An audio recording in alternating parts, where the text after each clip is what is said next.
Yeah, we are done with the pronouns and we have to start with the grammar. Oh, verb. You have to start with verbs. Okay. Yeah. Right. Thanks a lot. Thanks a lot.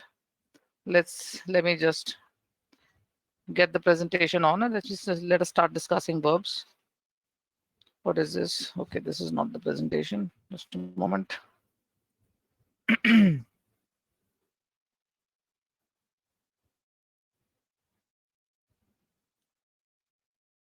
Okay, so did any of you try and read the grammar book that you have got from time? The grammar book, which has got the title English Grammar, and I must have uh, shown the book to you in class, pointed it out.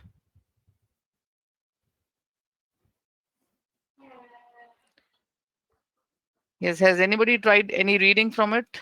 Oh, I'm sorry, this is not the one.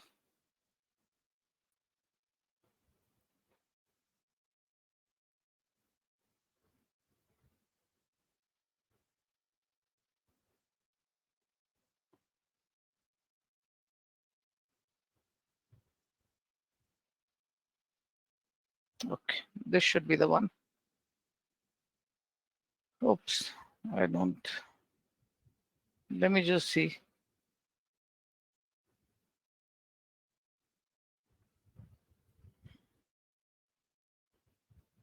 Yes, give me a moment, please.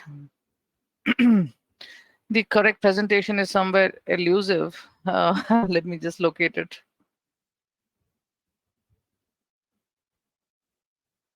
Yes, so Varun, you happened to read the book a little. What all did you read from the book?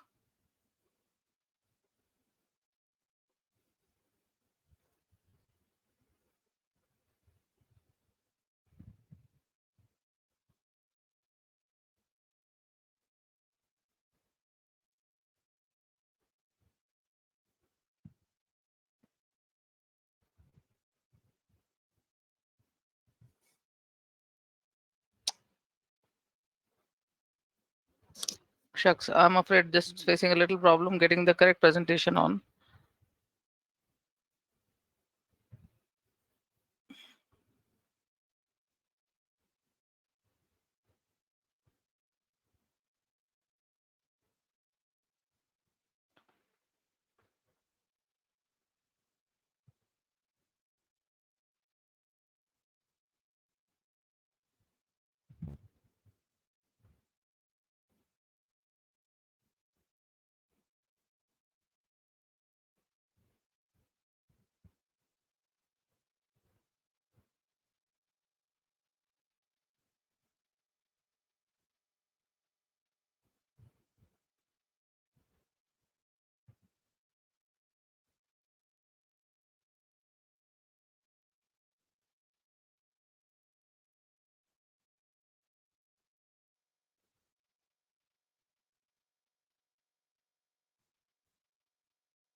Yes, meanwhile, I was trying to ask somebody what all you have started reading. Only Varun from the class seems to have talked about reading a little bit from the book. What all have you started reading, Varun? Can you point it out, please? I thought I'll just have a little discussion.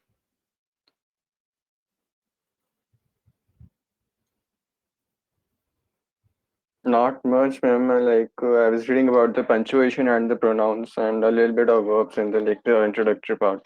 Not at all like Okay. some big stuff. That's all. So, how did you find the descriptions in the various areas? I guess punctuation is fine as far as considered like when you go to the punctuation wala part, it is good. I guess it is explained in the gist only. Okay. Well, the punctuation part is in the fourth part, fourth part of the fourth part of the last part of the handout. Last part of the handout. I think it's in the last part, isn't it? It's in the latter part of the book, if I'm not wrong. No, I just wanted to get the hang of it, so I did it on my own. I Yeah, just wanted to that's learn the punctuation. there's no problem. You can read it. I'm glad that you've started reading it. I usually point out to students what they can read, but in the course of our classes, they can make out how the discussion is going. and they can accordingly, select chapters. But I usually point it out to students. Okay, students, I'm just getting a little frustrated here. I don't know why your presentation is not coming on, though it's open on my laptop, but for some inexplicable reason, I'm not able to get it on. So anyway, let's try and get it on. Just give me, it should come on.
Oops, I don't know what happened. Finally, I've got the presentation. That's pretty frustrating. Technology can just get on your nerves sometimes for no reason. Yeah. Anyway, so we're going to discuss tenses today. And now tense is something that is related to the verb in a sentence. So we'll discuss in a little Ma'am, detail. hello. Hello, yes. Ma'am, today class is Bharab, na? Yes, it is on verbs. It Oh, is a very, it's a lengthy topic and it's quite a exhaustive topic. oh, So everybody needs to okay, listen to it very carefully and attentively. That's all I will say. And okay. we'll start with the very basics. We'll try and understand the structure of a verb phrase. What is a verb? Why is it important to know verbs? And how is it that they reflect tenses in sentences? Oh, And where are the common errors? All right. So let's pay a little attention over here. So making sense of action with respect to time. That is how you can probably talk about tense. So when you say something is in the present tense or in the future or in the past, so basically saying that the action has taken place around that time, at least broadly. That is what one can make out with respect to tenses. Now, tenses are indicated by the verbs in sentences. There are a few sentences on the screen, and I'd like you to have a look at these sentences.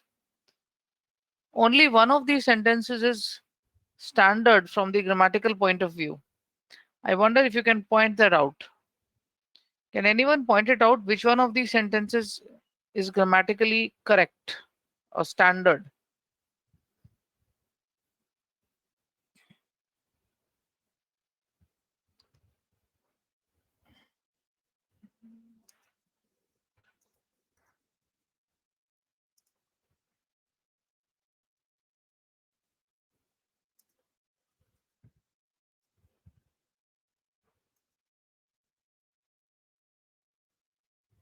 Yes, anybody? Would anybody like to point it out?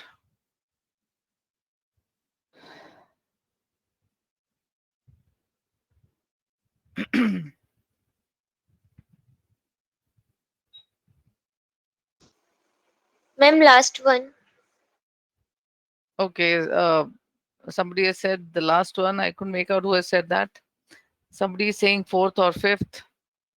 What about the others? Fourth one. Okay, I don't think I'm going to point out right now what is the correct sentence over here, but it is precisely for this reason that an understanding of tenses and related areas is important so that you can pick errors in sentences and know what is wrong with sentences. Uh, Somebody has said 3 also. Vishal is pointing at 3. Vishal, why do you think third is the correct statement? How can this be a correct statement? Is that a guess or you know that it's a correct statement? Vishal.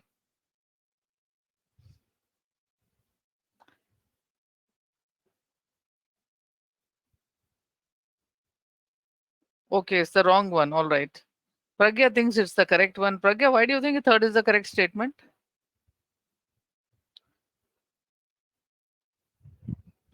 Yes, what makes you think so? Is that a guess, Pragya?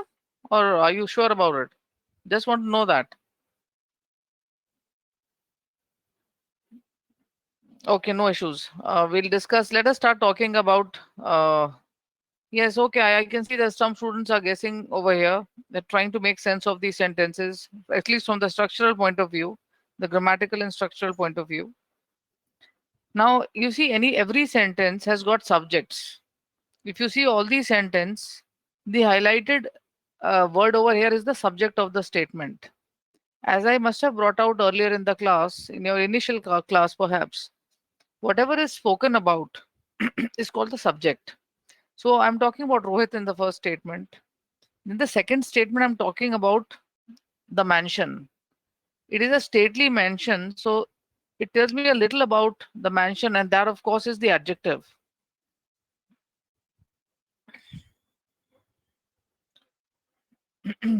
That obviously is the adjective, but if you purely look at the subject, then mansion is the subject.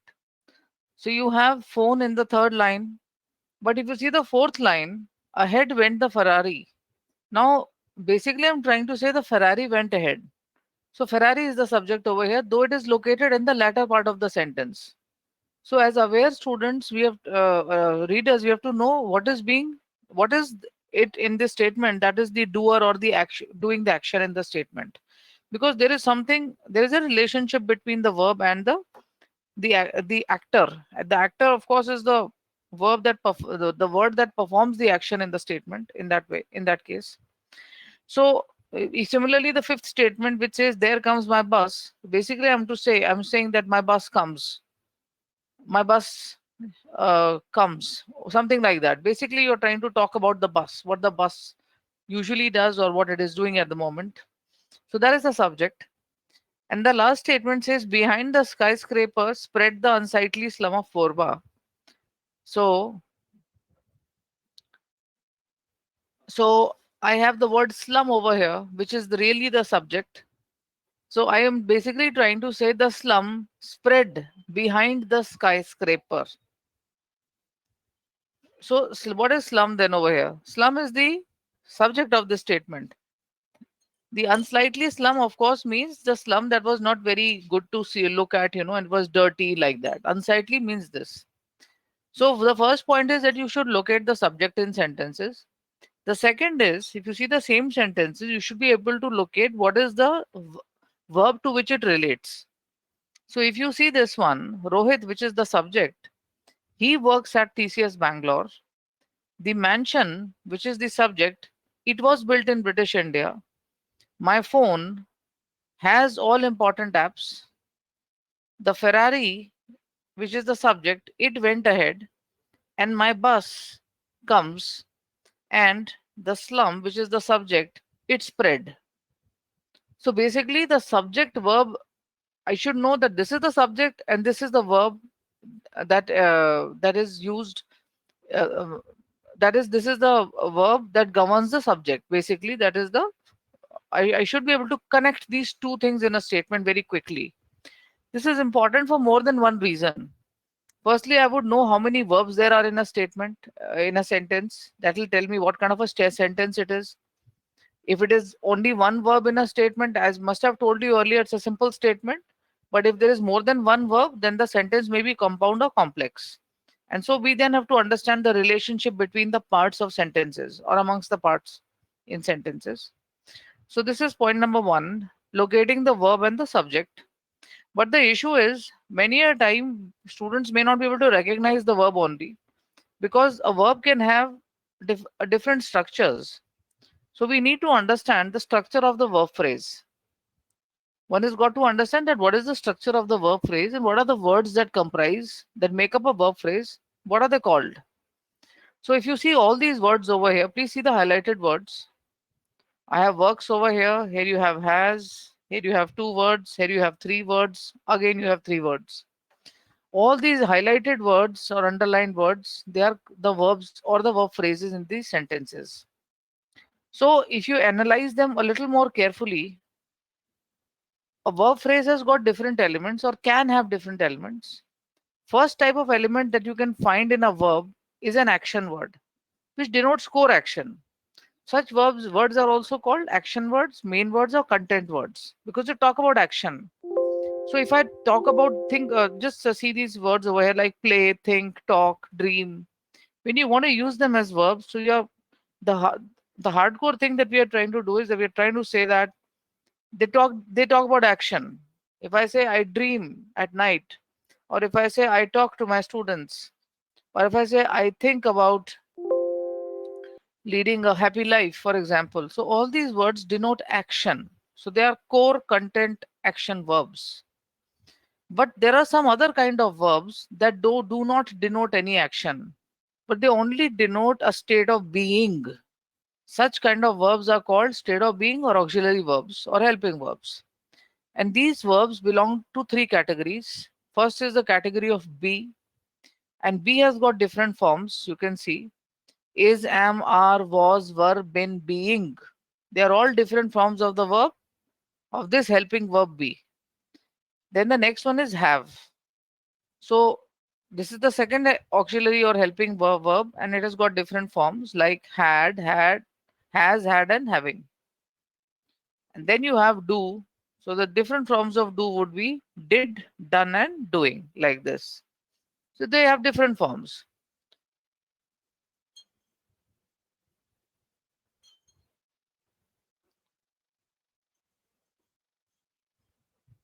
Then, so main content verbs that denote action. Then the second kind of verbs are which denote state of being. For example, if I make a statement, we are here, like we are in a class now, I'm sitting at one end and students are joining, they've joined the session from various parts of the country or city. So in this context, if I say we are here, we are here, like in this virtual classroom. So what is the verb in this sentence? We are here. This is a sentence. We are here. You can clearly see that this is the only verb over here. And so this is not a, though this is the only single word action as the acting as the verb here, students should be able to recognize that this does not denote any action. It denotes state of being. But it is a verb, one kind of verb. Then you also have modals, also called modal auxiliaries. These are also helping verbs.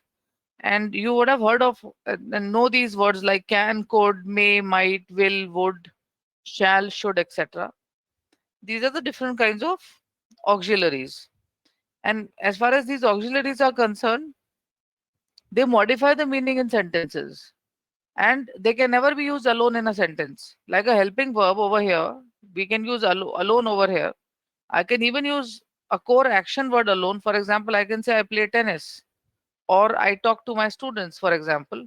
So I can use them alone, but I cannot use models alone in a sentence. I can't say I can or I could. It makes no sense alone. It has to have some other verb with it. So if you see these sentences yet again and examine the verb phrase, so you will see that the verb phrase, if you now have a look at it, it belongs to different sections. If you see the different highlights over here, the first one, works, is a main verb. The main verb over here is works. Posted is also a main content action word. Call is also a action verb. Prepare is also an action verb. But words like has, been, have, had, and has, they're all helping verbs. And could of course, is a model auxiliary. So, in a sentence, you can have different combinations of verbs and verb phrases to indicate the meaning in sentences. I hope this is clear. The elements of a verb phrase, and they may combine in different ways to bring out meanings. Okay. So let us now examine the first kind of pattern in the present tense case scenario. The sentence is Seema exercises early in the morning. So the underlined is the verb.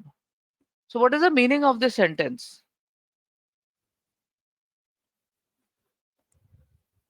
Does it mean, oh yeah, exactly what do you understand by a statement like this? Exercises early in the morning. So what do you understand if somebody makes a statement like this to you? It means she exercises daily in the morning. Yes, Avril, that's quite correct. It means that it's a regular habit and she exercises daily in the morning. So this is a simple present tense case where the basic form of the verb is used. But because Seema is a singular, one person, so we use the S form of the verb over here. Seema exercises, Mohit writes, Nana dances, uh, she talks, or he discusses. You can see whenever there is a singular subject, you will always have the S form of the verb. The other thing is, except of course in the case of I and you. I and you are singulars, pronouns, but they don't take the S form of the verb. So I cannot say I exercises early in the morning. I have to say I exercise. With I and you, there is an exception. Please note. Then there are some other words here like John goes to church on Sundays, or I meet the dean tomorrow. This is the statement that I have here from the first slide, if you remember. If you see this sentence, John goes to church on Sundays, it again tells me that it's a habit. It's a habit. It is not that I'm talking about one day. So you can see the simple present tense is being used to talk about a habit. However,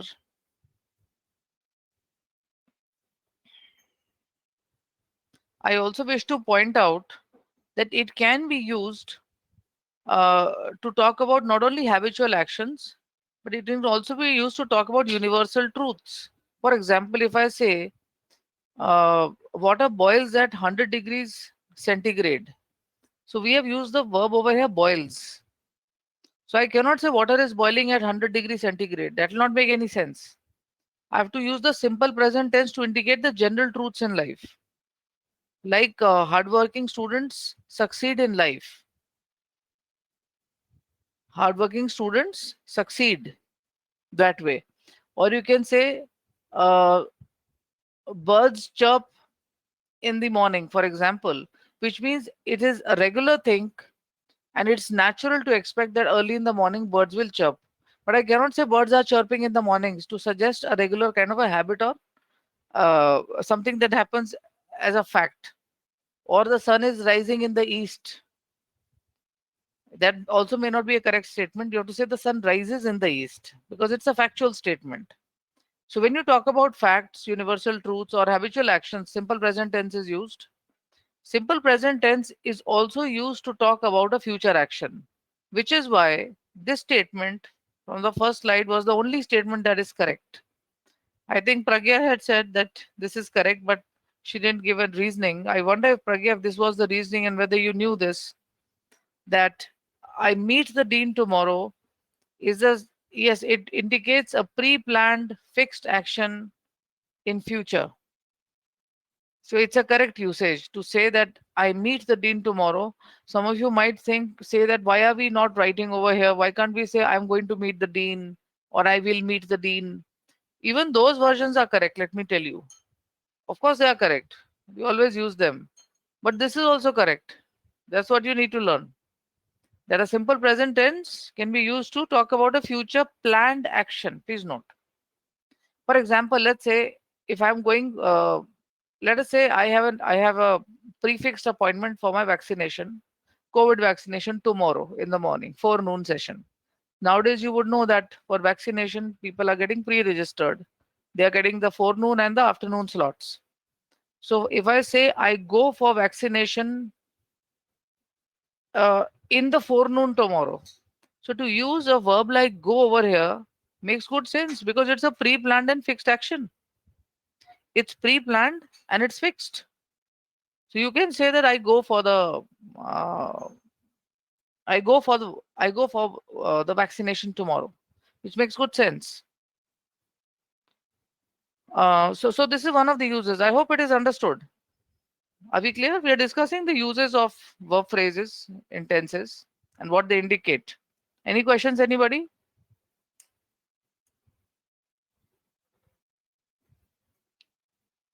Yes, Krishna, that sentence is correct that I will meet the dean tomorrow. It indicates a strong purpose, a strong determination on your part because you have put the model auxiliary will over there. You see, it means that come what may, I will meet the dean tomorrow. Kuch bhi ho jaye, main to milunga. It means that. It has got that kind of a tone to it. I will meet. But if I say I'm going to meet, it then suggests that it is indicative of an action that is likely to materialize tomorrow. It tells me your intention.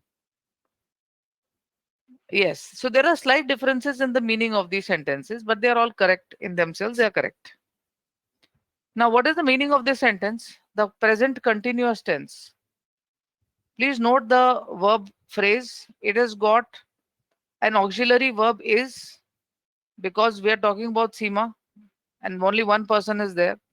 An exercise plus ing now we have because it's continuous tense. So is this okay? What is the meaning of this sentence?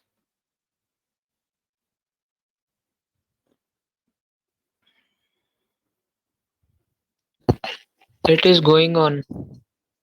It means that she's actually exercising in the park. The action is going on. This is what it means. So it is called present continuous. For example, we are discussing tenses. All right. We are discussing tenses, or you can say that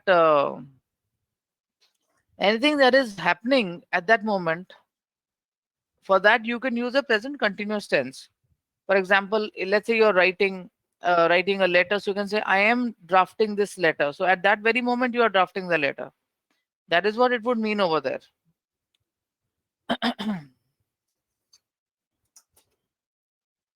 The other thing is that this kind of a take a look at this one which says John is going to the exhibition tomorrow. Now this statement doesn't tell me that the action is happening now. It tells me it is going to happen tomorrow. That there is something that is likely to happen tomorrow. For that I'm using the present continuous tense. That is, John is going to the exhibition tomorrow.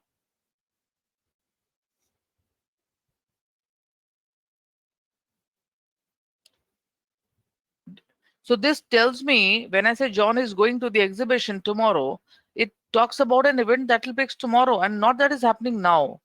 So please note there are different functions of a similar verb phrase in a sentence. So the first function is action is happening now. The second tells me the action is happening tomorrow. And look at the third sentence which says I am working on the project. If I tell you that I am working on the project to build a new software, so certainly I'm not doing it in front of you just now. So it probably tells you that when around this time frame, around these days, probably I'm working on a software, probably. And so therefore, when you say I'm working on a project, or if I say that uh,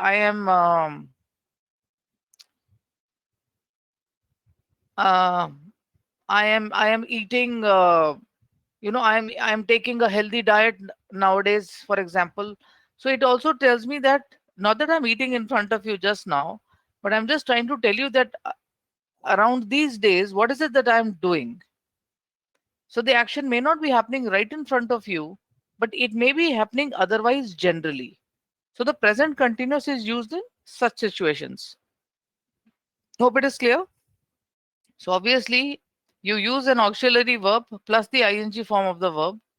The ing form of the verb is the basic form of the verb plus ing. It is also called the present participle. What is it called? Present participle. The ing form of the verb. And it is used to make the present continuous tenses, which are in themselves used for different purposes. For example, to talk about ongoing actions or future intended actions or for generally ongoing activities, but not necessary at the moment. All right. If you tell me that, ma'am, I am working on my vocabulary, so it doesn't tell me that just now you're working on it. It tells me that in this time frame, in the around these in this time frame that you are working on this area, something like this. Hope it is clear. Now, which also brings to the fore, because I have to discuss perfect tenses with you now, that one should understand that this is the first thing any student should do when he wants to know anything about tenses. He should try and find out and read from a standard resource the different verb forms of various action words. For example, if you think of a word like begin, now begin is the base form of the verb. This is the base form. Let us say the first form of the verb, sometimes also called the infinitive. The first form of the verb is also called the infinitive. It is the form that is used in the simple present tense. But if you see all these words over here, begin, began, and begun, these are three different versions. So the second form, let us say, is the past tense form, simple past, and the third is the past participle form, this form over here. So let us say you can say, for example, our verbal classes begin at 10:15 a.m. in the mornings. So this is regular perhaps with you, that they normally begin at 10:15 in the mornings. Then you can say yesterday our class began at 10 a.m. in the morning, for example. So it's something that happened yesterday. So simple past is used for that. And this third form, begun, the word begun, which is the past participle form, is usually used with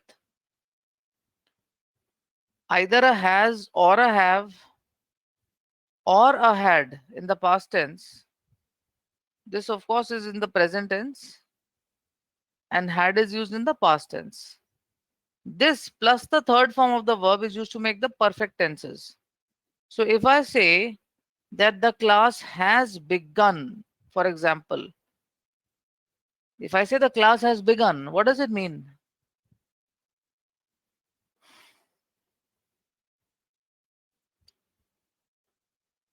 What does it mean, please?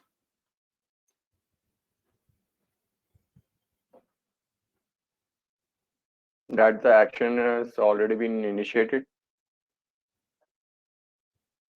Action has already been done.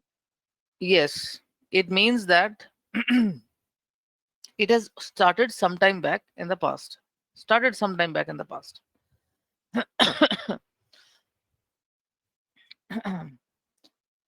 So, well, all I can say, Krishna, that you see, everybody is at a very different level of grammar, and it's imperative that we begin with the very basics. Because when ultimately, suddenly we start talking and start using expressions in the classroom, students are not able to relate to it.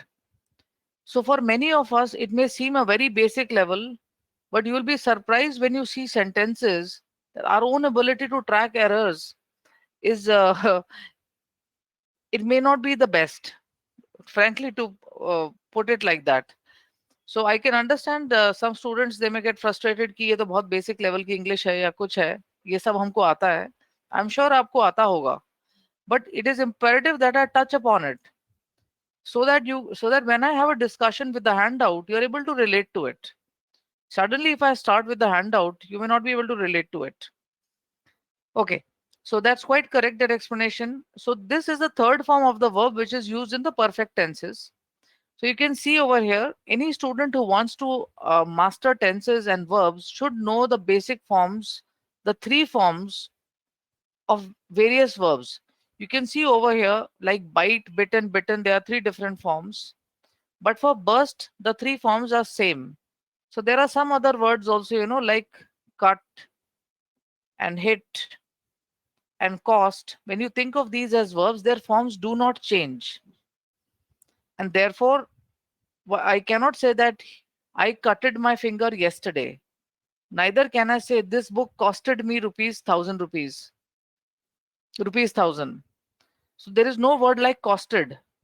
So we've got to know the forms, because One of the most important ways to check a student's knowledge is to know whether he knows the verb forms themselves. And why I pointed out the third column over here, because in the third column, sometimes you will find that the second and third column verbs are exactly the same. So there, it's okay. I mean, I can say that uh,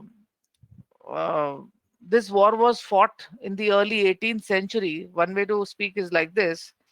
If I say, and has fought is what? You can say the kingdom had fought many wars until then, for example. So you can say that I have used a had fought over here, had plus fought. But fought is the same form of the verb. So, but the student should know that the form is the same only. Or if it is different, then he needs to know, well, it is different. So I cannot say the dog had bit me yesterday or bit a little boy yesterday. It will be wrong.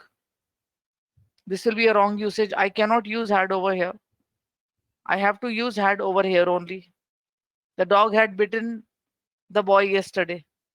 So therefore, when it comes to basics, we need to know the different forms of verbs. They're easily available in good dictionaries. They're available online. You can find them. Many of them are available even in the Time Grammar book. They should be there, and you can find them. But if you need an exhaustive list, you can find it in a good dictionary or a good grammar book. Like Wren and Martin will list uh, verb forms. And sometimes what happens is, if you see this last example here, it's not very visible. The word is learn. You see this last word here, learn. So if you see learn, it has got two forms over here, learnt and learned. And the very same forms are over here as well in the third column. So that means we can use both the forms for either the simple past or whenever I want to use the past participle form as well. Beat, Vishal, what do you think are the three forms of beat? Beat, beat, and beaten. Beat, beat, and beaten. Three forms. It is a confusing area. I can bet on it because there are a lot of distinctions. This list is not exhaustive. It is just a small input to tell the student that he needs to know the three forms. Otherwise, when the forms are used wrongly in sentences to depict a meaning which is uh, uh, incompatible with the structure of the statement, so I need to know what has gone wrong with it. All right, Vishal, hope you got it. So now let us understand, we are now moving from the simple present tense to the present continuous. Now we're moving to the present perfect tense. Now, where you make a present or any perfect tense, frankly speaking, any perfect tense is made by adding the third form of the verb to either a has or a have in the present tense or a had in the past tense. This, of course, is in the past tense. So we are not discussing this as of now. We are discussing the present tense version. So it is written here, Seema has exercised in the park. What does this tell me? This probably tells me, it doesn't tell me that the action takes place on a regular basis. Neither does it tell me that the action is going on at the moment. It tells me one thing, that the action is over. If I say she has exercised in the park, it means action is over. So when you talk about action is over, we use the perfect tenses. Please note, if you say I have eaten my breakfast, it means that you probably ate your breakfast sometime back. Did you get it? I have eaten my breakfast, or if I say I have finished my report, or if you say I have spoken to the faculty, the teacher, it tells that the action is over, probably recently in the past. This is one of the important meanings of using the perfect tenses. But it can have more meanings also. For example, this sentence which says John has lived in Kolkata for 7 years, it probably tells me that John has lived for 7 years and maybe it's time that he's planning to move out from there, probably. So action is likely of staying is likely to be over. It gives me an indication. This sentence gives me an indication. Let's take the next one, which says Ronit has written a book lately. So this again tells me that recently he's written a book. Or Geeta has not submitted her assignment so far. Has not submitted. Please note it's got an adverb over here, that is not, and has not submitted. This is a verb phrase. But take a look at this statement which says, I have seen this film last year. Now, why is this statement incorrect? That's the question. The question is, why is this statement wrong? Yes, who will point it out, please? Because the action has ended in past only. It is not right now going on, so it is incorrect. No, that is true. But it is something that has happened in the past. So let us say you like Ma'am, breakfast. it's not in the recent past. It is not necessarily, that see sometimes this is what I was trying to tell you. The present perfect tense, for example, talk about breakfast. Let us say all of us we had a breakfast somewhere at 8 o'clock, 9 o'clock, sometime around that time, 9:30, 10, all right. But at this moment, I can say, well, I have eaten my breakfast. Okay. I can even say I ate my breakfast. So what is the difference? What is the difference between these two expressions, that I ate my breakfast and I have eaten my breakfast? This is what you need to understand very carefully. See, the moment I say I ate my breakfast, so the next thing that comes to my mind is when. When did you eat your breakfast? So I ate my breakfast at 9 a.m. today, for example. But if I say I have eaten my breakfast, so the more emphasis is on the fact that that the action is over. So if somebody wants to offer me some pizza now or some mango shake, so I'll tell him no thanks, I've eaten my breakfast. So what am I basically doing here? I'm telling him that look, your offer is very kind that you want to offer me this mango shake, but I have eaten breakfast. That means sometime back I ate breakfast, and I am pointing out that activity that took place in the past, and I'm trying to draw a connection between this past activity to the present time frame. See, if you see this timeline, which is so very important while discussing tenses, this is the present tense where we are all sitting. The present tense. This is the moment, present tense. All of us are here. In this, yeah, this is us. We are over here. If you move back from here, any activity in the past, activities can keep taking place here in the past. This is the past. All of it. Different actions keep happening. So if I simply want to talk about an action that happened in the past at any point in time, चाहे वो 5 minute पहले हुआ हो, 10 minute पहले, आधा घंटा पहले, 1 घंटा पहले, 2 hours back, 1 day back, or 2 months back, or 2 years back, I can simply use the simple past tense. But then I need to usually point out when it happened. So if I tell somebody that look, I wrote a message, I wrote a message 10 minutes back. So that is correct. So I'm talking about discussing a particular message, that whether the message has gone or not. So I'm telling them, well, I wrote the message 10 minutes back. Or I can tell him I have written the message.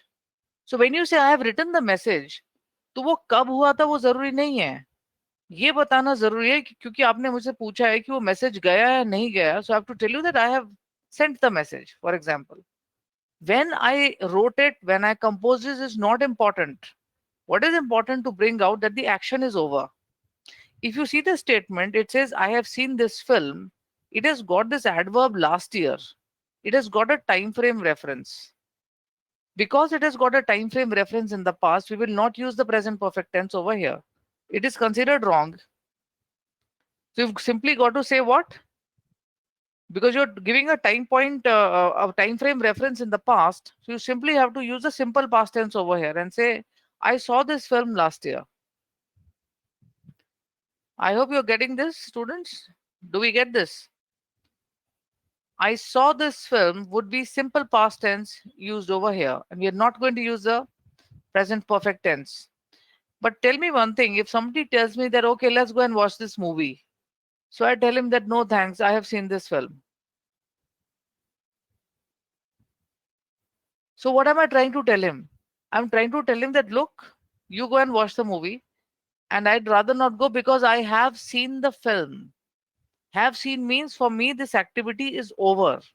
So when I respond to him, I want to tell him that the act for me, this action is already over. So I want to tell him that I have seen this film already. So what does that mean? उसका meaning ये नहीं है कि आपने film कुछ दिन पहले देखी है. I really can't make out when if somebody were to make this statement that I have seen the film, तो आप बता सकते हैं उसे मूवी कब देखी है?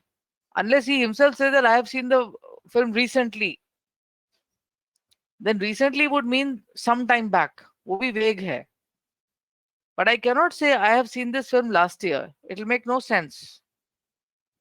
If you are giving a specific point in time reference when an action was done, it has to be the simple past tense only. Which is why, for this kind of a discussion or dialogue, if I were to say that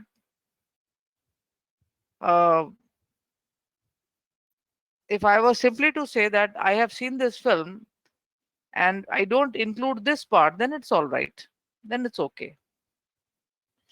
And so now please note, if somebody were to ask me that, okay, let's go for a movie, we are going to watch this movie. अच्छा, अब मैंने movie देख रखी है already, right? So what should be my response? Should I tell him I saw this film last year? Or should I tell him I have seen this film? What should be my response like?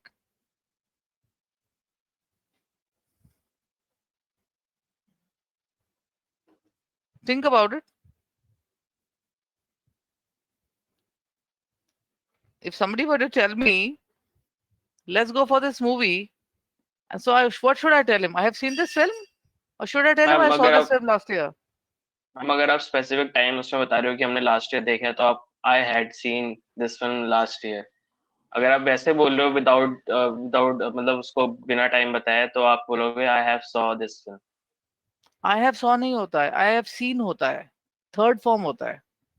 See, saw and seen. That is the third form. What are the three forms of see? तो ma'am उसमें आई See- had saw ही होगा ना फिर. No, no, no. It is I had seen. This is why I was telling you that we need to know the three forms. Just give me a minute, please. I just need a minute to just wind up something here.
Yes, what was that discussion on see and saw? Yes, who was discussing? Who was speaking that time, please? Please note, I cannot say I had Yes, saw the film. Yes, who is that? I can't see your name over here. yes ma'am, yes ma'am. Ma'am Vishal. Yes. Vishal. You see, the three forms of see are see, saw, and seen. So you have to say with seen, which is the third form of the verb, you have to say I have seen the film. But I was asking you from a social perspective. please think about it. If I am to ask you, or if you were to ask me that let's go for a movie, and if I tell you, well, I saw this film last year, तो आपके दिमाग में क्या आएगा कि मैंने that you have not asked me whether I have seen the film or not, और मैंने कब देखी है मूवी ये तो आपने पूछा ही नहीं है. तो फिर तो ये आंसर में why should I speak like this कि ये मूवी मैंने पिछले साल देख ली है. तो आप क्या शो ऑफ कर रहे हो कि आपने पहले ही देख ली है movie. I was speaking from the social perspective. Correct answer क्या होना चाहिए? करेक्ट आंसर ये होना चाहिए I have seen the film, so I don't think I like to watch it again, but however ये आपका आंसर होना चाहिए. Because the moment you say I saw this film, the next question that will come in the person's mind is when did you see it. But in any case उसने आपसे ये तो नहीं पूछा है ना कि आपने मूवी देखी है या नहीं देखी. उसने तो आपको ऑफर करी है कि let's go and watch the movie. And this is a very very important point with present perfect tense. It has got two functions.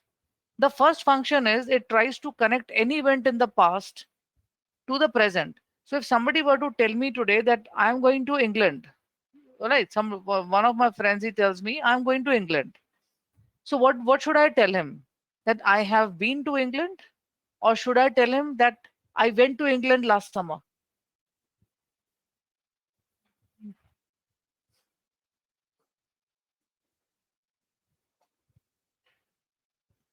Yes, so obviously Varun, that's quite correct. We have got to tell him that I have been to England.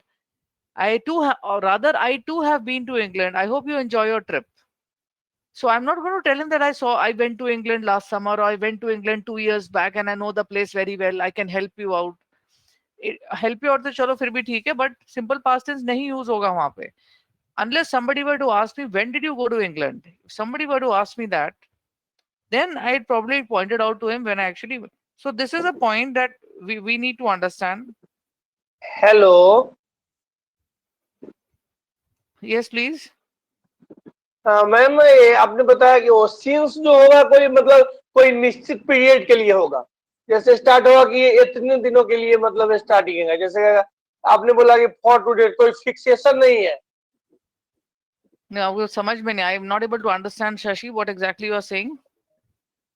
Okay, मैं you नहीं, दोबारा understand Hindi या not? you can speak in Hindi, there is no problem. आप हिंदी में बोलिए. Okay, क्या okay. exactly क्या बात है? मैं पूछा हूँ जैसे आप फॉर का यूज कर रहे हैं तो वो कोई फिक्स नहीं है कि ये Monday to Saturday, Sunday to Monday, ऐसा कोई फिक्स नहीं है. वहां पर फॉर यूज नहीं करेंगे. ऐसे फॉर 2 days, फॉर 3 days, जैसे फॉर 7 years, फॉर. नहीं ठीक है. We use for as a preposition. When you use for, you use it for a time period. I can say I'm going there for 4 days. Correct है वो usage correct है, पर अभी हम वो डिस्कस नहीं कर रहे हैं. हम टेंसेस डिस्कस कर रहे हैं. We're discussing tenses, and I was trying to point out that the present perfect tense has got a very important function of connecting the past with the present. All right, let's move ahead from here. Yes, it talks about a recently completed action, or it talks about action from past continuing until present. So this is from FROM. Please, spelling error over here, no problems. So let's see. What is this? Okay, these are some of the expressions. Please take a look at these verbs. We have bursted many crackers at the function. So I've underlined the verb phrases. A student should be able to recognize the verb phrase and he should underline it. I mean, know where it is. The mother has feeded her child. Rohit has overtook the students in class. Now, in all these verb phrases, I have used have, has, and has over here. It tells me that this verb phrase should be in the present perfect tense. But if you see the verb that has been used, it is not the correct form of the verb. All these forms, bursted, feeded, and overtook, are wrong because they are not. They are either incorrect or they are not the third forms, the past participle forms of the verb. So it actually should have been, we have burst many crackers at the function. The mother has fed her child. Rohit has overtaken the students in class. I hope we get this. They are all the second form, no ma'am? Third form. Second form. Third form. No ma'am, the second statement है वो brushed and fed and overtaken is ये तो second form है ना ma'am? Hey, sometimes the second and third form is same only. Many a time, that is what I told you earlier, that sometimes the second form and that is the simple past form and the past participle form, they are same. So in any case, there is no word like feeded. Feeded तो कोई word होता ही नहीं है. It is fed. Okay, ma'am, got it. It is fed only. Feeded कोई word नहीं होता है. आप कभी कहते हैं कि the ice cream has freezed. Freezed कोई word होता ही नहीं है. No, If you ma'am. if you think of the word freeze, what are the three forms of freeze? Freeze, froze, and Freeze, frozen, frozen. freeze, froze, and frozen. It is frozen. That is the third form. So I cannot Yes, say ma'am. that the pudding had froze in the freezer or something like that. It'll make no sense. Had के साथ में या Yes, has ma'am. के साथ में आप froze use नहीं कर सकते हैं. So it has to be the third form. So that is why in any case, if you see burst, burst के तो तीनों forms आपको मैंने दिखाए थे अभी. That is why I have made sentences and put them over here to show that we have burst many crackers is wrong. Sorry, we have bursted. This is wrong because there is no such word like bursted.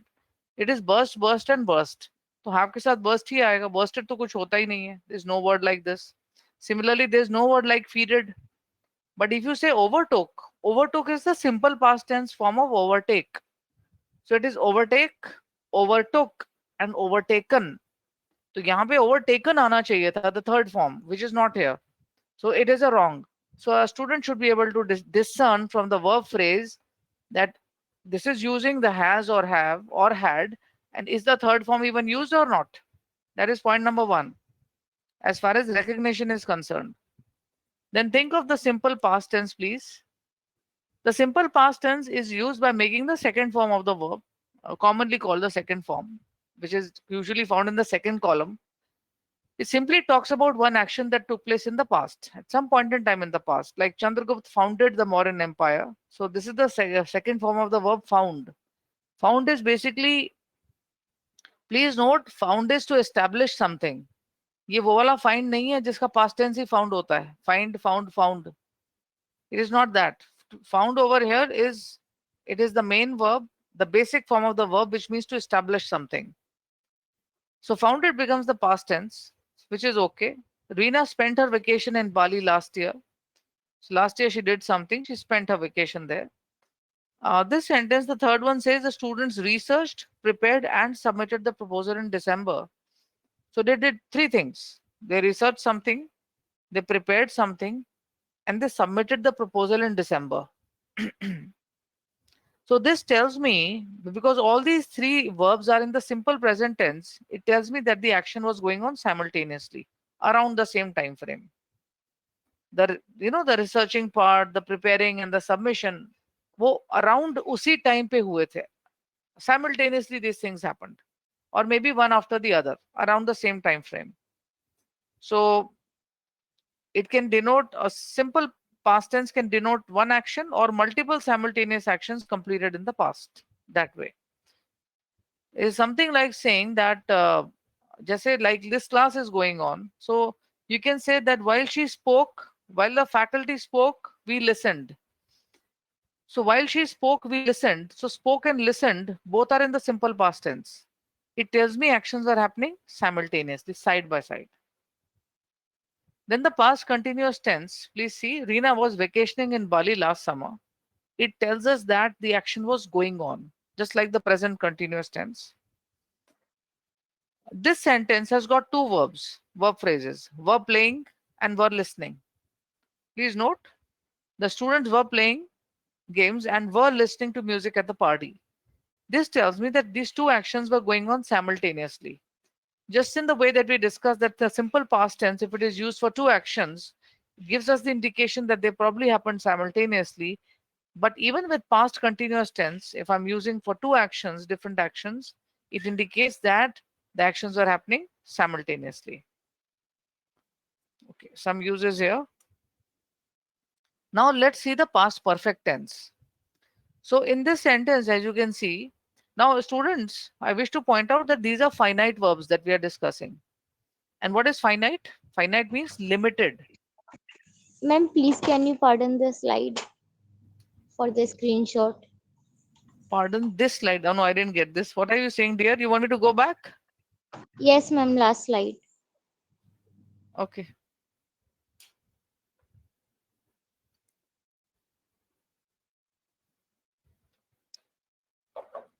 Is that done? Yes, ma'am. Okay, so we are discussing the past tense, students. We discussed the simple past tense, the simple past continuous tense. The simple past continuous simply says the action was going on if it is singularly used. For example, if you tomorrow are going to make a statement, or maybe later in the day, that the faculty was explaining tenses, that means at that point you are simply talking about an action that was going on earlier in the day. It was going on. Please note, the continuous tense indicates action going on, nothing else beyond that. वो सिर्फ एक ही चीज बताता है आपको कि action हो रहा था, कितनी देर तक हुआ, कब खत्म हुआ, नहीं हुआ, nothing beyond that. That's it. Now let us move to another perfect tense. This is a past perfect tense. So what do we know about the present perfect tense? That it indicates an action that has recently got over, or it tries to connect a past event to the present. That is what it does. So what does the past perfect do? Take a look at this sentence. It says, when we reached the theater, the play had already begun. All right? The play had already begun. So I have two verbs over here. One is reached and the other is had begun. So very clearly this sentence has got two clauses in it. How do I know there are two clauses? Because there are two verb structures and both show tense. So any verb which shows tense or is indicative of tense and just cannot be randomly used is called a finite verb. It is also limited in its usage because you cannot use any verb for just about anything. For example, if you take a verb like plays, now this is a finite verb because its usage is restricted only to singulars. He plays, she plays, Mohit plays, Ronnie plays, something like that. But I cannot say the children plays, the students plays, the people plays. Why I can't say? Because all of them are plural. This is the meaning of finiteness in verbs, that if a verb cannot be used randomly just about anywhere with any number, singular or plural, so it's called a finite verb, and a finite verb is indicative of tense and number. Now, therefore, when we when we analyze a sentence for structure, it is extremely important that we locate the verb phrase and know how many such finite verb phrases are there, because verbs make the backbone of any sentence that way. So this one says, when we reach the theater, so it starts with a when. This is a conjunction of time. When we reached the theater, the play had begun or the play had already begun.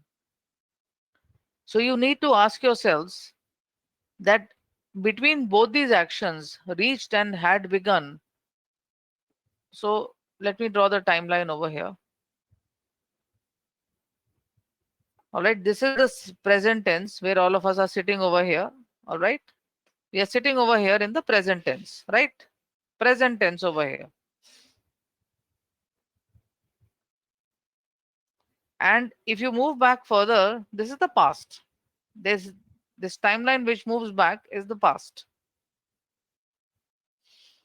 So these actions are taking place in the past, both of them. All right. So which action happened earlier in the past? Was it reaching the theater or was it the beginning of the play? पहले क्या हुआ? The beginning of the play. Yes, Pragya, that's quite correct. The play began earlier. So you can say the play over here, it began, and later on the people reached the theater later on. So this reaching part took place later. So that is why for the action that has taken place earlier in the past, we use the past perfect tense. That is why you can see over here that had is used with begun over here for this action. Because ये पहले हो चुका है. Past में भी जो action हुआ है उससे भी पहले हुआ है. So here you can say they reached the theater sometime in the past, and before that, what happened? Or what had happened rather? The play had begun. So when we reached the theater, the play had already begun. Is this point understood? Any doubts in this, please ask.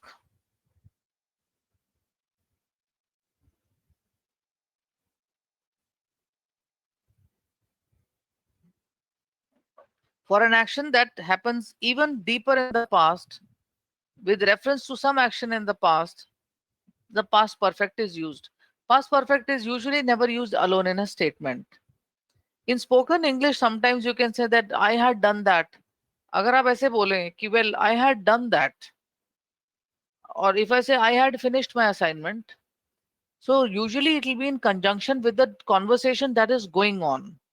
So obviously you have got some reference point in your mind कि उससे पहले मैंने अपना assignment कर लिया था. I had finished that or I had done that. But in written English, especially for your questions and answers, kind of checking the correctness and all, this statement actually will become quite absurd if we reverse the tenses over here and say that when we had reached the theater, the play began already. Will it make any sense?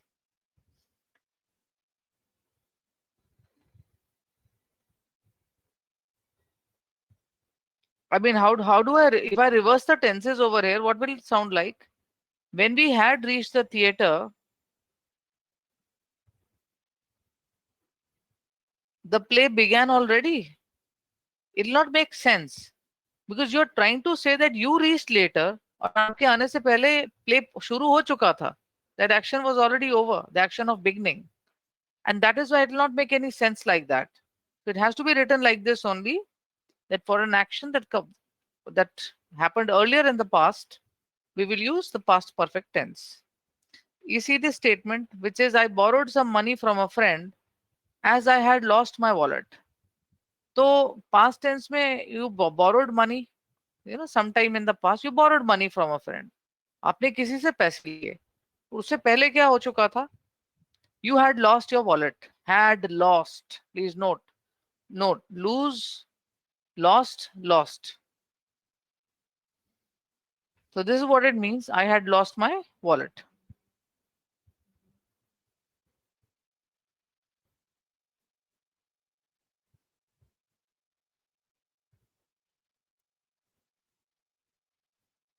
Yes, did you get this? Yes, students, is this understood? Anybody, any doubts, please ask.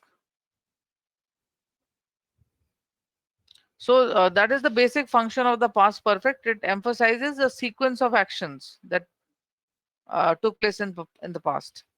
Future tense, there is no special verb for future tense. Future tense is indicated by using models. So you can say, Seema will compare the show, or the teams leaves for Mumbai in the evening, or I can say the Prime Minister is visiting the city tomorrow. So you can see here, this we've already discussed the simple present tense and the present continuous, which are used to talk about future events. All right. Now let us a quick word on some progressive tenses also. What are progressive tenses? Progressive tenses would be the perfect continuous tenses, which tell us that for how long the action has been going on or was going on in past. So we have done the present perfect tense, but there is another tense called the present perfect continuous tense. So why do we make it and what does it mean? Take a look at this statement which says the old man has been singing for the last 1 hour. So the highlighted part is the verb phrase has been singing for the last 1 hour. Has been singing. Okay. So what does it mean? Is the action going on? Is this action going on? Or has Yes, it ma'am. stopped? Yes, Yes. Karan. Yeah, that's quite right. Karan Pragya, your understanding is correct. The action is going on. It is certainly not stopped. And we are also told for how long this action has been going on. So it says the old man has been singing for the last 1 hour. this session has been going on for the last 1 hour. So in such expressions, when the time frame is given for how long a particular activity has been happening, I cannot use the simple present continuous tense. So I cannot say that the old man is singing for the last 1 hour. Please note this. Because I told you that if you simply say the old man is singing, so it just tells us the action is going on. कितनी देर तक action हो रहा है, कब start हुआ था, कितनी देर तक चल रहा, कितनी देर से चल रहा, we have no idea about it. But the moment I change the tense and make it that has been singing, then it tells me for how long the action has been going on. That is why, excuse me, it is correct to say the old man has been singing now. Now look at the past perfect continuous. So obviously in the past perfect continuous tense, I have to use the past perfect that had been singing. But obviously it has to be before a particular time in the past, before something else happened. So in the past, his wife asked him to take a break. That means to stop singing, to relax. But before that, what had been happening? The old man had been singing for about an hour before his wife asked him to take a break. So in the past, he had been singing for 1 hour, but then his wife told him to take a break and relax. But we really do not know whether the old man actually stopped or not. But we know that she surely asked him to take a break. That is one action, that she asked him to take a break. That is one action. And before that, what had been happening? He had been singing for 1 hour. Like that. So one has to be aware of these patterns, had or has plus been plus ing form of the verb like this.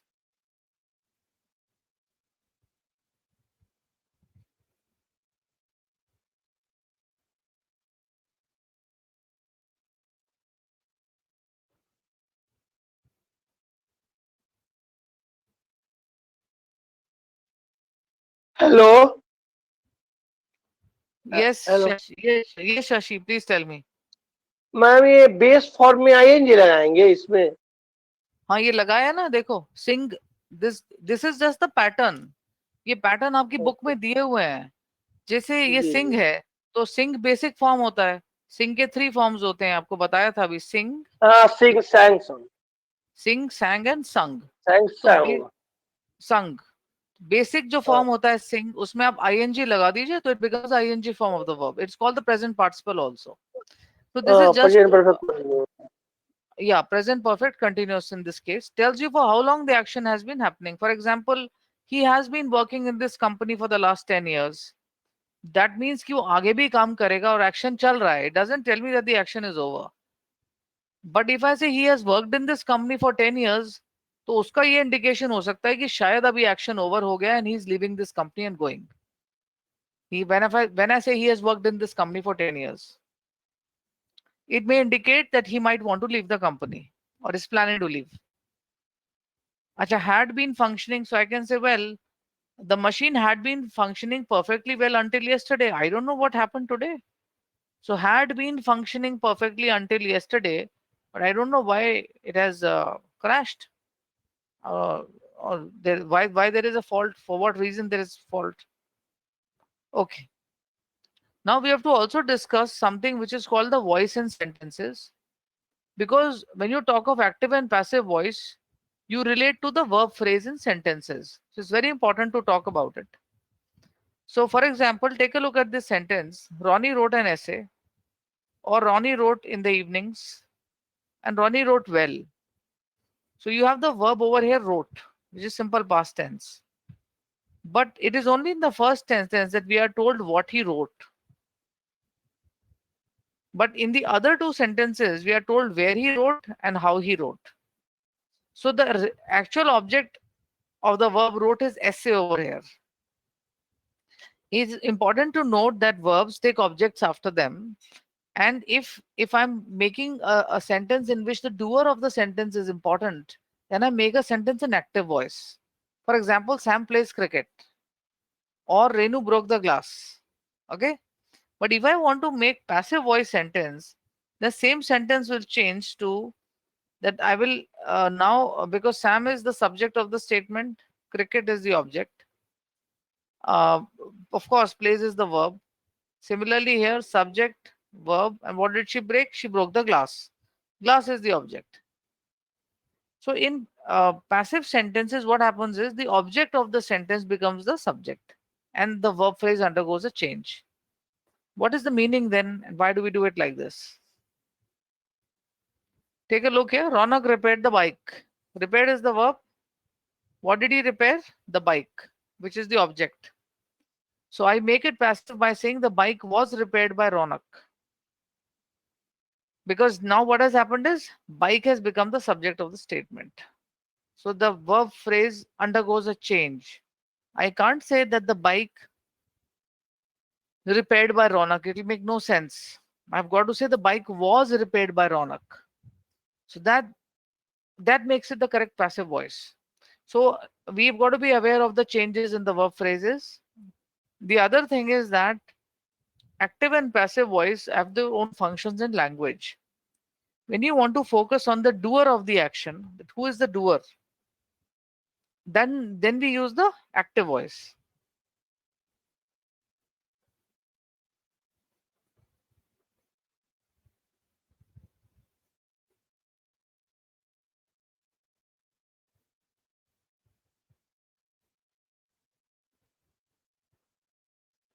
Yes, but the focus is on the doer. For example, if you say the teacher taught us tenses, अगर आप ऐसे बोलते हैं, the teacher taught us tenses. Or let me focus on this sentence, which is right here in front. It will be easier to relate to it. If I say Ronak repaired the bike, so my entire focus over here is on Ronak because I want to tell everybody that he is the person who repaired the bike. Ronak repaired the bike. But if I change the statement to the bike was repaired by Ronak, then my entire focus is now shifted to the bike, which has now become the subject. So the entire focus is shifted to the action in the statement and not the doer of the action. So in passive sentences, the focus shifts to the action itself. The bike was repaired. So in English, the function of using the passive voice is mostly to focus on when the action was done or on the action itself. So when you say that this monument was built in the 12th century, there was some temple, I think Narendra Modi went to Bangladesh. So there was a temple over there, I think. Forget the name of the temple now. Some temple, and they were saying that this temple, the temple was built in the 12th century. So the entire focus of this sentence is when the temple was built, on the action. Who built the temple is not important. What is important is to talk about the time frame in which it was built. Otherwise, I could have said that XYZ built this temple. Then the entire focus is on who did it. But when the focus shifts on the action itself, we use passive voice. I have a table with me over here that I've put here especially to tell the students. Take a look at these different tenses like present simple, past simple, future simple. In all these sentences, if you see in these different tenses, there's a difference in the active and passive voice verb structures. So a student who is studying tenses should be aware of these changes, and he should be able to recognize in sentences that this is the active voice or this is the passive voice. Like there was an example over here. I think I have it here. Take a look at this example, which was right there in the beginning of this session when I told you to have a look at these sentences. This sentence is Shu prepared the dish and was appreciated for it. So a discerning student should have made out that the first clause is in active voice, but the second clause is in passive voice. So these statements are not parallel. For reasons of parallelism, this is non-standard usage. It's a non-standard structure. So on the one hand, I'm trying to say Sue prepared the dessert. And in the second part, I am trying to say that she was appreciated for it. So when you say she was appreciated for it, so was appreciated is a passive voice structure. So एक तरफ तो आपने Sue के लिए you are using the active voice that she prepared the dessert. And in the second part of the statement, you are saying that she was appreciated for it. So this leads to an imbalance in sentences. I can correct this statement by saying Shu prepared the dessert and the guests appreciated it very much. So the moment I say and the guests appreciated it very much, so then both the clauses they or the rather the verb, both the verbs in the two parts of the sentence, uh, then they happen to be in simple past tense, which there is some kind of parallelism in tenses over here. Makes sense. Did you get this? Why this sentence was not all that standard?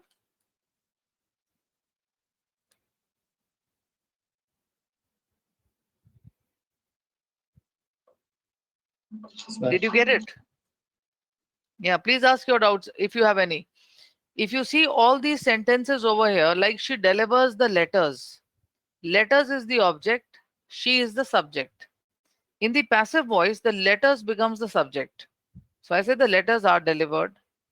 Then this is delivered. She delivered the letters were delivered. She will deliver the letters will be delivered. She is delivering the letters are being delivered. So a student has to familiarize himself with these changes. This change of verb patterns is given in your grammar book. The Time grammar book is given with a very simple example like this only. You can go through it and keep this in mind. Now we could probably take up some sentences from your handout. Ma'am Yeah. Ma'am question ये है कि ma'am जैसे active passive voice ma'am एक ही statement में था तो ma'am वो हमें कैसे पता चलेगा कि उसमें एक्टिव और वो पैसिव है ma'am?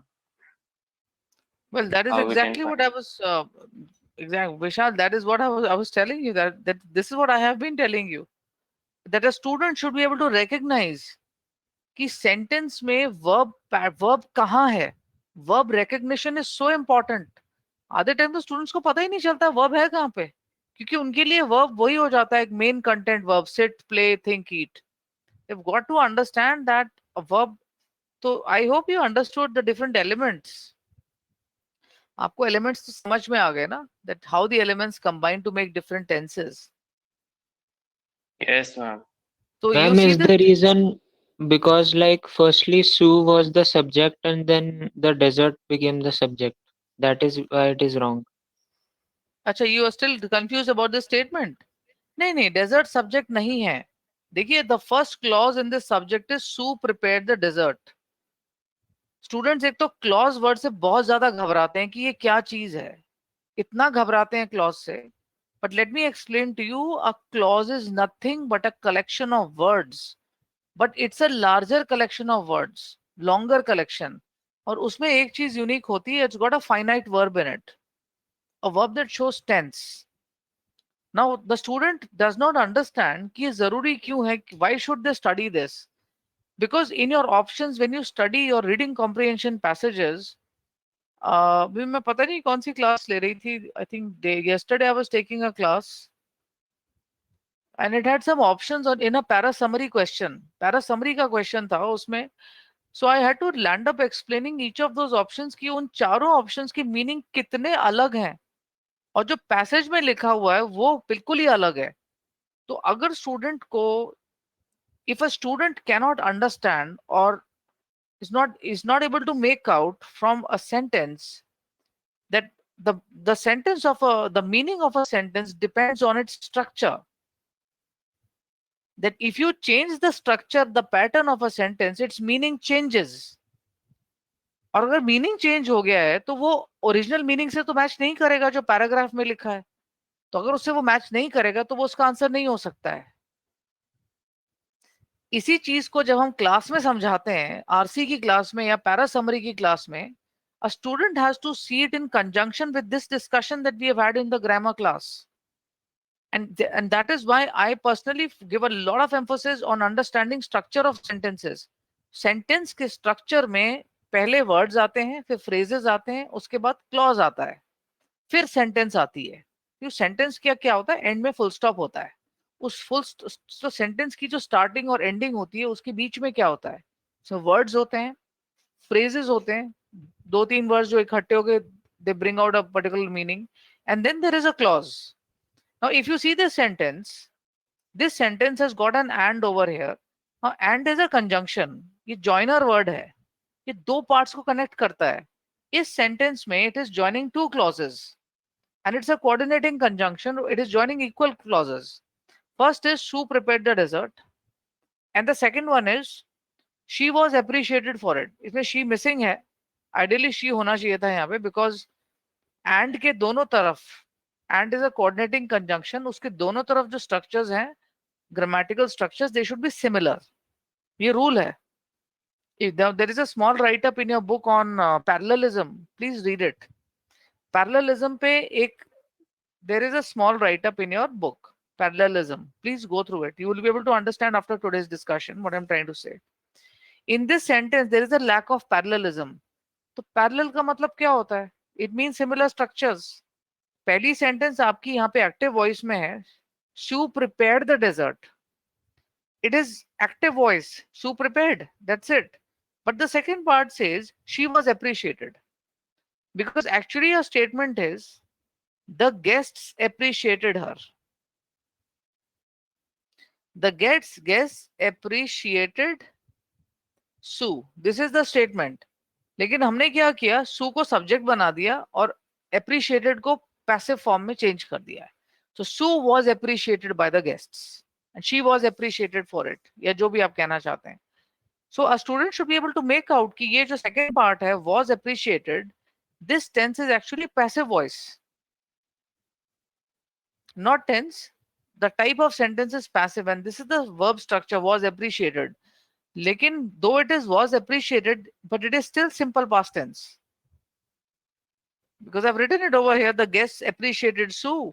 Sue was appreciated. Ab idhar dekh lijiye, in this table, she delivered the letters were delivered. अब यहाँ letters है, so it is were delivered.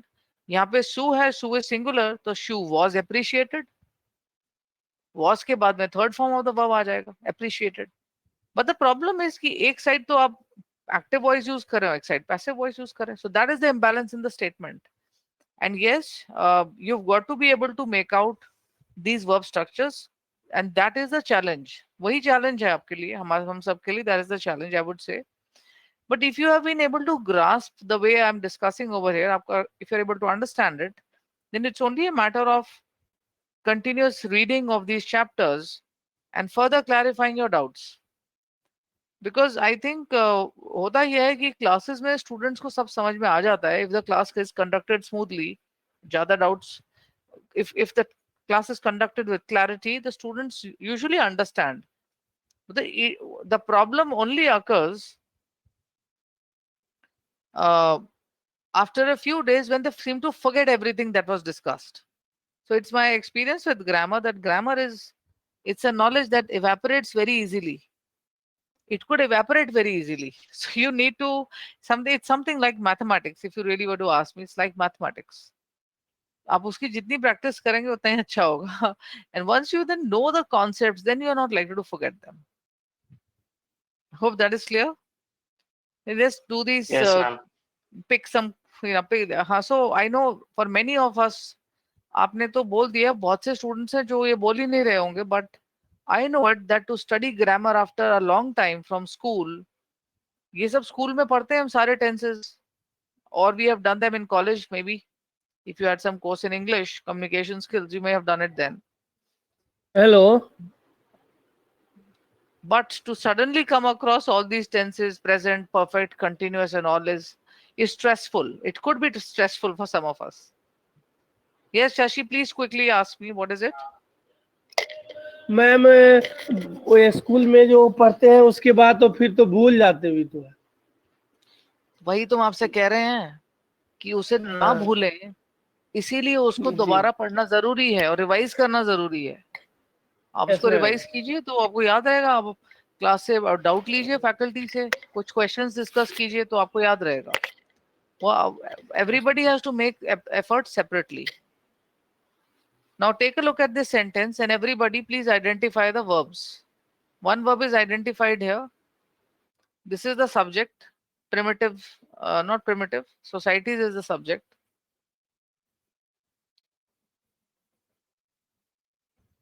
And this is the other verb over here. So how many clauses do we have in this sentence?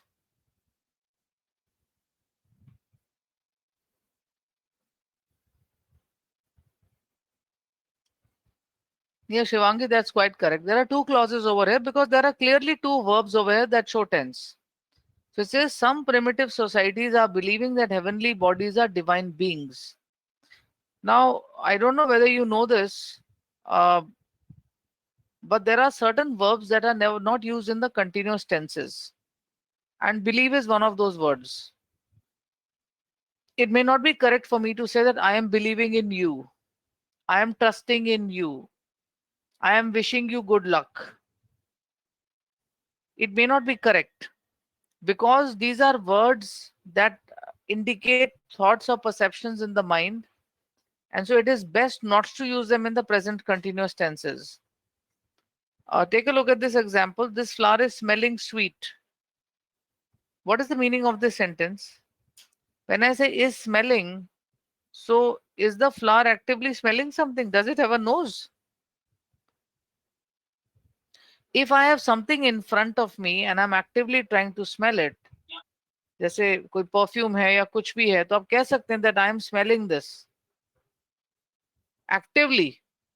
But in this kind of a statement, you want to say that as you uh, uh, uh, observe the flower, it seems to smell sweet. So smelling may not be the right word over here. So there are some sets of words which are not used in continuous tenses.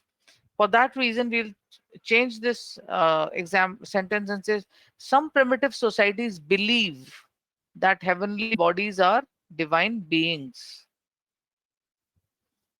So it won't be believing. That will be incorrect. So there's a cluster of such words. Let me discuss these words with you. These words are given in a book somewhere. I think in the chapter on verbs or somewhere it's given.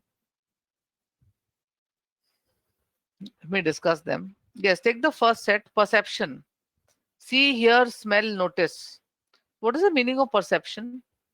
Perception is जिस तरह से आप चीजों को देखते हैं या समझते हैं. So when you use these words to express a perception, it may not be correct to use the active, the continuous tense form of the verb. For example, if I say the word see, see.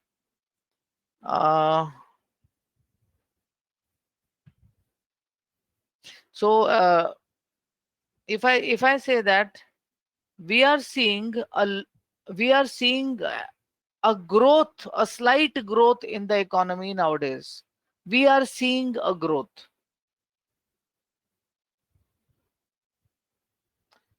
So it is. Are you literally seeing something? क्या आप वाकई में किसी चीज को बाहर देख रहे हैं? कुछ ऐसे आप नहीं देख रहे हैं. It is just a thought in your mind. It's a perception. In such kind of words and descriptions, ing form is not used. So you can say that we see a growth in the economy nowadays. ऐसे आप कह सकते हैं. Though you will find it written. बहुत सारे students बोलेंगे ma'am हमने सुना हुआ है, ऐसे बोलते हैं लोग, बहुत कुछ बोलते हैं लेकिन वो स्टैंडर्ड नहीं होता है. You need to know what is standard. Similarly here, if I say I am hearing a lot of gossip about lockdown nowadays or a gossip about somebody, I am hearing. So it may not be correct because you are not actively hearing something. If you actively, अगर कोई कहीं से आवाज आ रही है और आपको सुन रही है, तो आप कह सकते हो that I am hearing a noise. Actually आप उस टाइम एक आवाज को सुन रहे हैं, कहीं से कोई आवाज आ रही है, I am hearing. But if it is just a matter of perception in the mind with respect to something, then you can't say I am hearing. You can say I hear a lot of gossip about him nowadays. Simple present tense will be used. Then the next thing is similarly the other words also. If you talk about some other states of mind and feelings, like, so want means I am wanting to go on a holiday, I am wishing to do well on my exam, I'm desiring to join a big B school, I'm wishing to do this, he's refusing to listen to us, we are very caring, we are caring for our parents, I'm hating you for ignoring me, I'm liking you, I'm admiring you, I'm loving you. ये सब गलत है. Please note. You've got to use the simple present tense to express these emotions. So you can say that he refuses to listen to us. It's a perception in your mind कि उसको जब भी कुछ बोलो तो वो सुनता ही नहीं है, तो ये आपके दिमाग में एक परसेप्शन है. अगर आपके सामने कोई है और वो एक्टिवली कुछ करने से मना कर रहा है तो आप कह सकते हैं कि भाई he is refusing to accept the money. तो आपके सामने हो रहा है तब आप कह सकते हैं. That is why I thought I need to clarify this to the students. नहीं तो वो बोलेंगे कि ऐसे तो हमने सुना है. And similarly if you see the next one, feel, the word feel. अभी फील देखिए कैसा वर्ड है. If you talk about your own feelings, you know, your own feelings, your own feelings. So you can say that I am feeling low, or I'm feeling happy, or I'm feeling good. ऐसा आप कह सकते हैं because they are personal feelings. But you cannot say that I am feeling that it is a good idea. I am feeling that this is a good idea. Anything.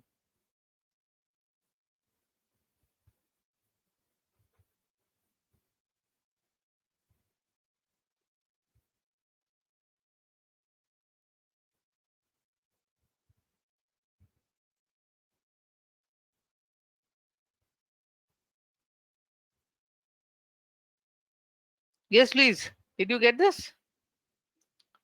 So, and look at the other words. I am knowing the answer. I am meaning to help you. I am remembering your name, or I am not recalling your name. Yeah, this is a wrong way to talk. You simply have to say that I know the answer to this, or I know this. I mean to help you, or I remember your name, or you can say I am not able to recall your name. इस तरह से इनको use किया जाता है. So the unnecessary use of ing form after certain words that talk only of state of mind and thought processes, it may be incorrect to use ing form. That's the rule. Similarly, even possession words that have, own, belong, and possess, these verbs also cannot be used with ing. When you, of course, when you're talking about possession of something, so I can't say I'm having a car, I'm having a Mercedes. गलत हो जाएगा, it'll be wrong. If you're talking of ownership, you can say I own a Mercedes. All right, you can say I own a Mercedes, which is perfectly fine. या फिर आप बोल दीजिए that हाँ, but I can always say I'm having an ice cream. अभी क्योंकि वहां पे having का मतलब eating होता है. आप ये भी कह सकते हैं I am having a headache, because that means that you are experiencing. आप ये भी कह सकते हैं I'm having some guests over for the weekend. I'm having some guests over for the weekend. You can say that also. So in that case, obviously, it will not mean that you're eating the guests. It simply means that you're expecting them to arrive. That is what it would mean over there. Okay. So I hope this point is clear. Then you should be able to correct this statement based on the discussion that we just did, that we have just done rather. I better watch the tenses.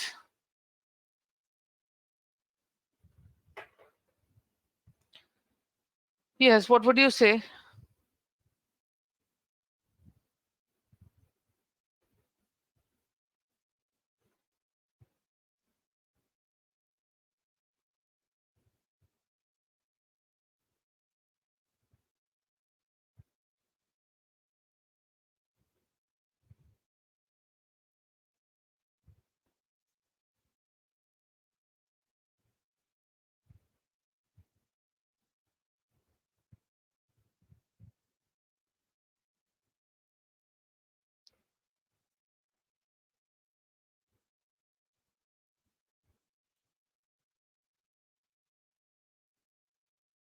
Yes, what are your suggestions? People think that he owns. So that is how you will correct it. That's absolutely correct. It'll be something like this. People think that he is very rich as he is owning. You can see now these are the continuous tense forms. So this is questionable. This is questionable over here. It's correct should be people think that he is very rich as he owns a palatial house, but only his close friends know about his real financial status. Okay. Now I've underlined the verbs over here. One is and one is displaying. Do you think this statement is correct, or does it deserve any correction over here? Does it require any correction?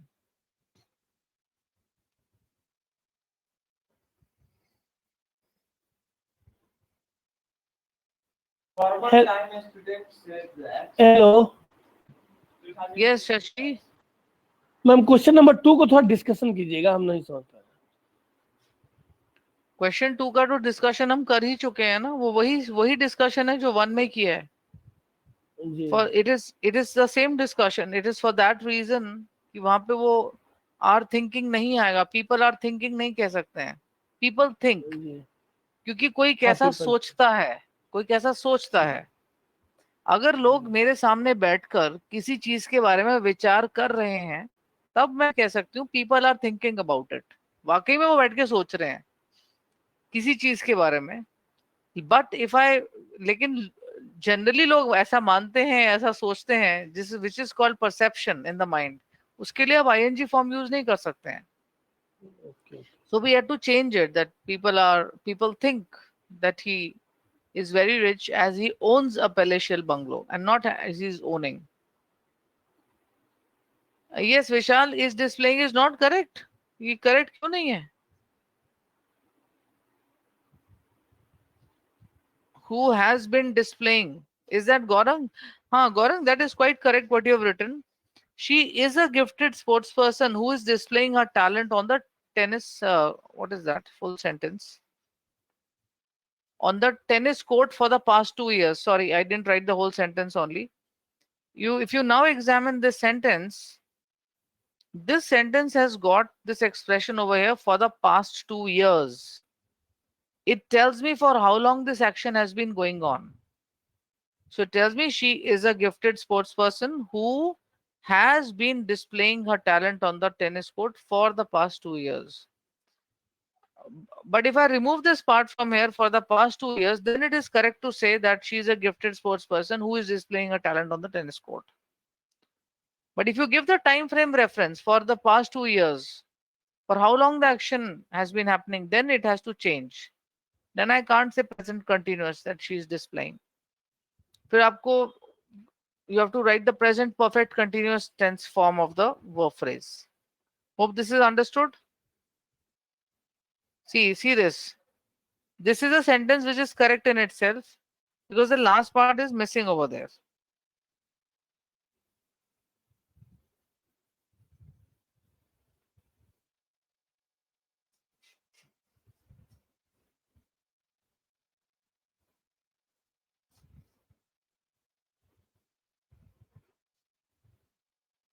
Did we get this? To see the next one, she is a gifted sports person who has been displaying. Now, who has been displaying tells me that the action has been going on for some time. And that sometime is mentioned in this expression for the past 2 years. It is for this expression that I have to use has been over here. That's the reason. If it were not there in the sentence over here that we missed out, then is displaying is correct. Which simply tells me that she's a gifted sports person and whenever she plays tennis, she displays her talent. She's displaying her talent. तो वो ठीक है. I hope we got this.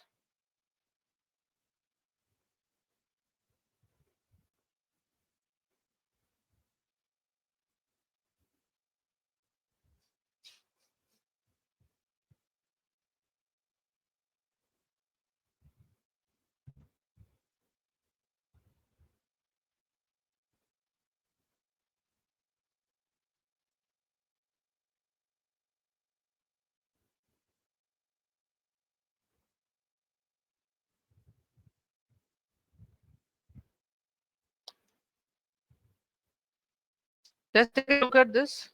You should be able to get this straightforward.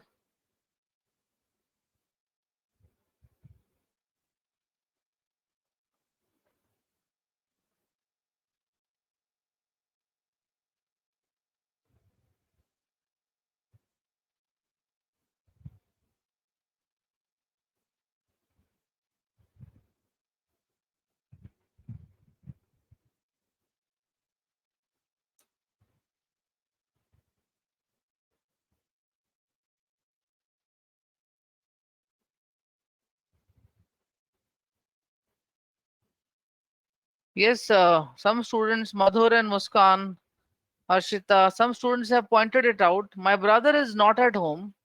He has gone out in the morning. So you see this time frame reference which is given over there in the morning. If this time frame reference is given, then how can I put has gone in the out in the morning? Should be simply went out in the morning. Simple past tense should have been used.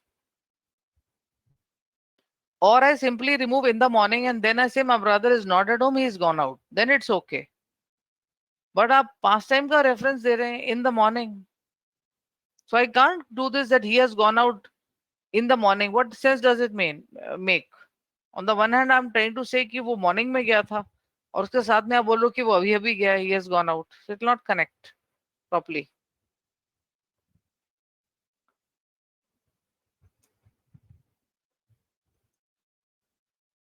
Yes, try this. Where are the verb phrases? I am not wearing my sweater.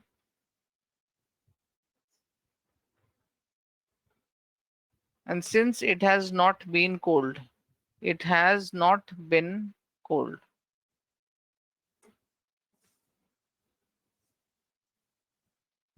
So what kind of a sentence is this? I am not wearing my sweater and cap since it has not been cold outside. So it has not been cold outside, has been tells me what? So present perfect tense. That means if I make a statement today that it has not been cold for the last few weeks, so it makes sense that I'm connecting the today's situation the way it has developed over the last few weeks. But I'm not talking in this sentence about the past time reference. I'm talking only about the present tense. I'm not wearing my sweater because it is not cold outside. I simply have to point using the simple present tense to say it is not cold outside, so I'm not wearing a sweat. As simple as that. Present perfect is not required, has been. Why? There's no point to use in using this here. I am not wearing my sweater and cap since it has not been cold. This is wrong. See the usage. Like it has been very hot since yesterday, or he has been captain of the team for the last 2 years. So has been usually indicates in the present tense an action that probably continued for some time in the past, and until now it is applicable. Like he has been captain of the team for the last 2 years, which also means that he's captain even today. Okay. I'm not wearing my sweater and cap since it is not cold outside. That's how we'll correct this. What about this one? Is this all right?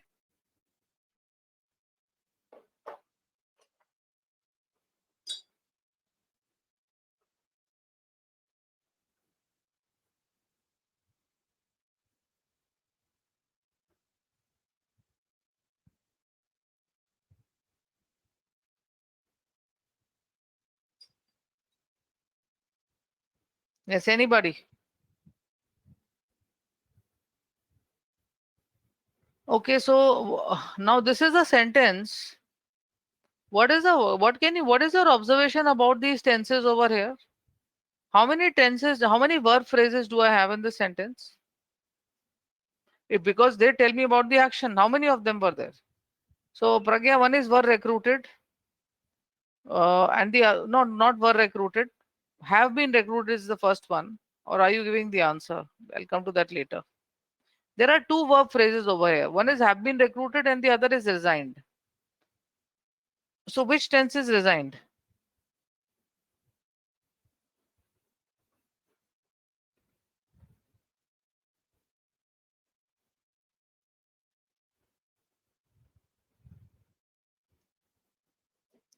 Ten people have been recruited and 5 of them.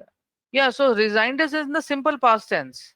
And what about this have been recruited? ये कौन सा tense है? Who will tell? Which tense is this? Yes, please. This is the simple past tense. And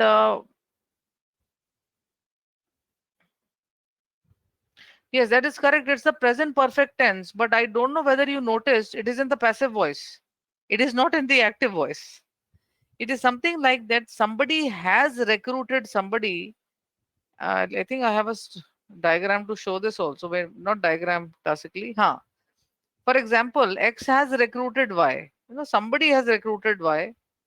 And if I bring Y to the subject position over here, then I say Y have been recruited. Of course, Y refers to some people over here, 10 people. So you say they have been recruited. This is the changed version of the verb phrase. But nevertheless, it is in the passive voice and it is present perfect tense. So abhi आप ये देखिए please.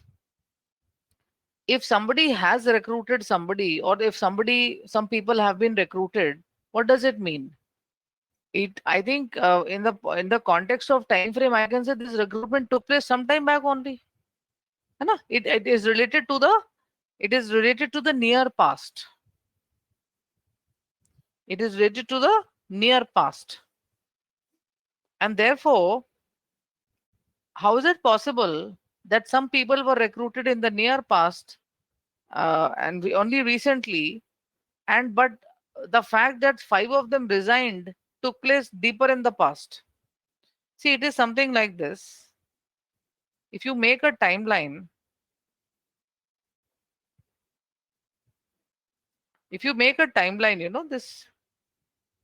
this is the present tense over here where we are sitting here, right? We are over here. Now, some action happens in the past over here, that some people resigned in the past. But the fact we are also told that these people have been recruited recently. So ye have been recruited will come around this time frame. Have been recruited. So how is it possible that they have been recruited only recently, but they resigned much earlier? अब आप बताइए, does it make sense?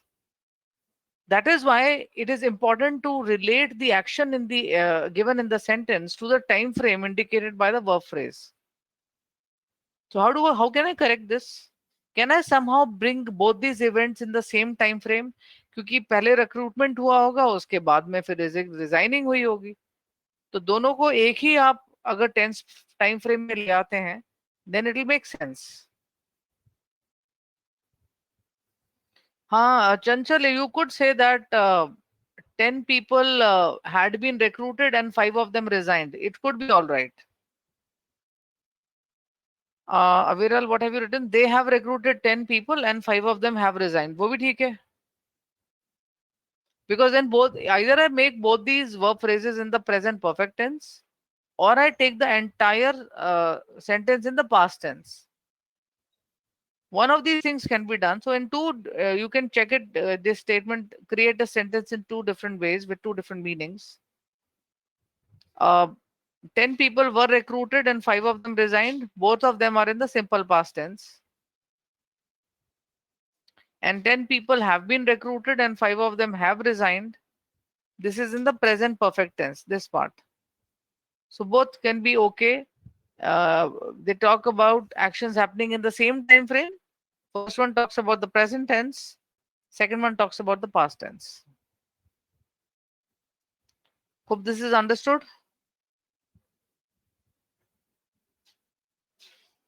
Hope that we understand this, students.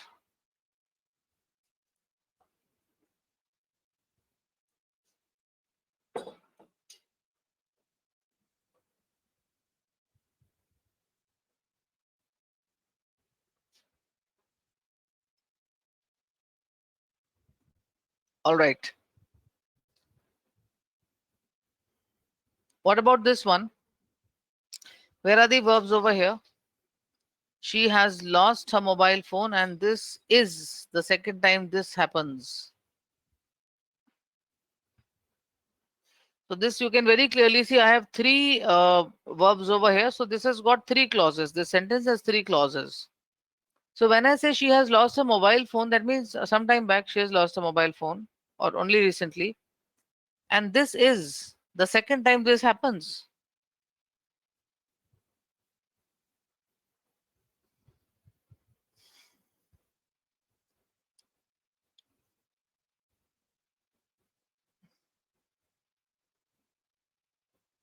She has lost her mobile phone, and this is the second time this happens. ये this happens का क्या meaning है यहाँ पर? Should be this has happened. Very clearly, has lost is in the present perfect tense. She has lost her phone. And this is the second time this has happened. Should have been has happened. So has lost and has happened will make it in the same time frame. So I'm making a reference to that point only.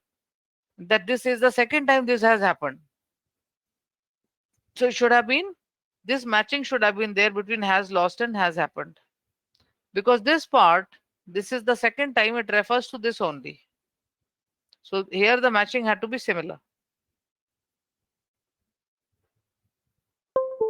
All right, I think I'm going to wind up your class here only.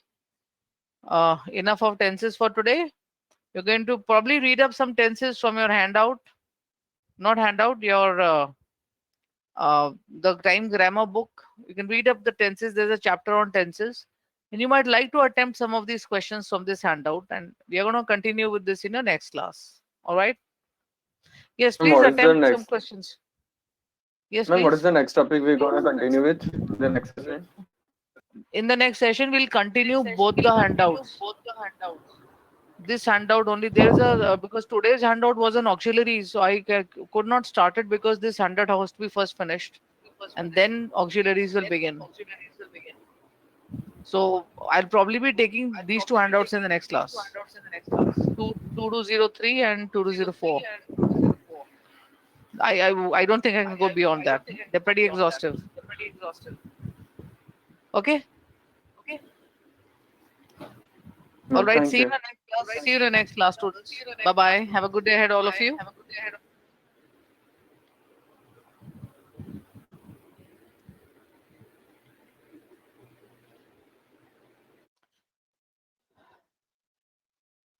Thank you, ma'am.